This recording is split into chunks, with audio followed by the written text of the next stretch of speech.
I once thought silence was safety. Like living inside a glass house, delicate, clear, and untouched by the storm raging outside. But silence has its own weight. It doesn't just protect you, it can suffocate you. It seeps into your bones, heavy with regret, until the only escape is to shatter it. My family believed they knew who I was. They thought my value could be summed up by job titles, luxury cars, and dinner party introductions. They never saw the empire I was quietly building in the shadows.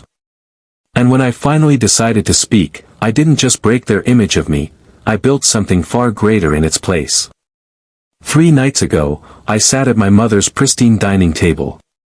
Every fork and spoon gleamed like it belonged in a museum. Every sentence spoken in that room was a chess move, calculated for maximum impact. At the head sat my father, Malcolm, tall, imposing, with a presence that could quiet a room without a word. Beside him, my mother, Eleanor, wore her pearl necklace like a badge of honor and control. Across from me was my brother, David, the family's golden child, fresh from becoming the youngest senior partner at a prestigious law firm. His pride radiated like sunlight. And then there was Uncle Bernard, self-appointed patriarch, keeper of tradition, and professional critic of everyone's choices. "Clara," my father began, his tone sharp enough to slice through the lavender-scented air. "We're worried about you." I adjusted my plain gray sweater, a deliberate choice in a room full of designer suits and diamond watches. To them, it probably looked like proof of failure. To me, it was armor. "Your brother," my father continued, gesturing to David, "has just made history at Harper & Blake. Youngest senior partner ever." David flashed a smile that was equal parts pity and triumph. "And you?" my father said, pausing as though my existence was a disappointment he couldn't quite articulate. "Still chasing that tech dream?" My mother's wine glass trembled slightly in her hand. "Darling, you were the youngest director at Drexel & Company at 27. You had everything laid out for you. Why walk away from that? To what? Play with software?" Uncle Bernard snorted. "Software's a hobby, not a career. You've been wasting your potential, and your inheritance, for 3 years now." Inside, I was counting down. My phone lay face down on the table, its black screen hiding a timer that was quietly ticking towards 7 p.m. Just minutes until everything would change. David leaned forward, his voice dripping with condescension. "Clara, I can help you. Harper & Blake is hiring. I could get you back into corporate law. You don't have to keep struggling." Struggling. That was the narrative they'd clung to ever since my so-called failed startup.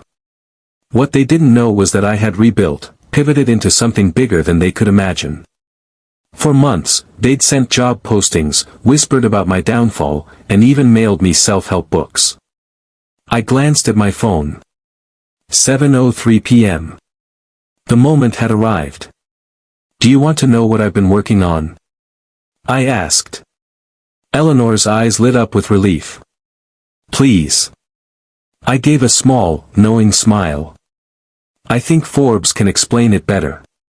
Right on cue, her phone buzzed. She glanced at the screen, and her face drained of color. The headline glowed in bold letters. "Nova Sentinel valued at $5 billion, the AI defense company changing global security." Beneath it was my photo, Clara Mercer, 30, founder and CEO. The room fell silent, the kind of silence that feels like the earth holding its breath. $5 billion. David whispered, his confidence fracturing. Uncle Bernard grabbed the phone. "This has to be a mistake." "No mistake," I replied evenly. "In fact, that's an old number. After this morning's deal, we're closer to $7 billion. Malcolm leaned back, his face ashen. "But you never told us." "You never asked," I said, meeting his eyes without flinching. "You were too busy planning my rescue to realize I didn't need saving." I pulled out my tablet and turned it toward them. The screen showed a live feed of my company headquarters, not a cramped apartment, but a 40-story glass tower I had purchased in secret. Inside, hundreds of engineers and innovators were developing technology that would redefine security forever. Nova Sentinel, I explained, is a quantum AI defense platform. It doesn't just protect data, it anticipates threats before they exist. Governments, tech giants, banks, they all need us. And I own 60%. My mother's phone buzzed relentlessly now, CNBC, Bloomberg, Tech Daily, all covering the story. David looked at me, his voice small. All this time, the old car, the tiny apartment. Choices, I interrupted. I don't need a penthouse to prove I've won.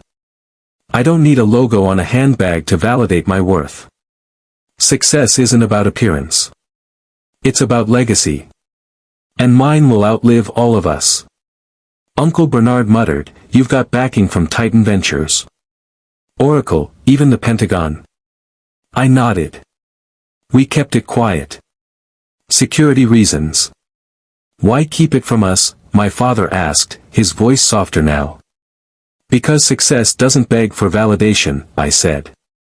It demands focus.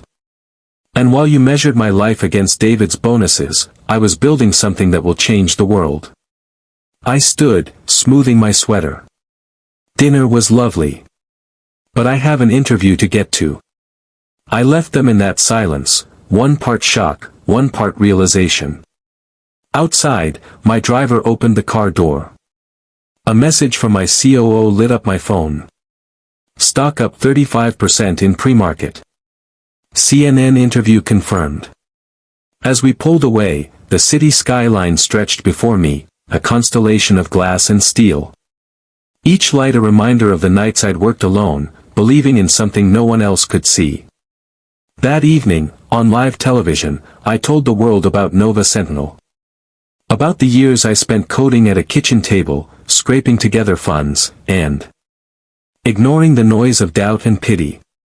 But I made one thing clear, this wasn't about proving my family wrong. It was about proving myself right. If you're listening now, and someone's telling you your dream is too small, too risky, too impossible, remember this. You don't need their approval. Build your empire in silence, and when it's ready, let the whole world hear it roar.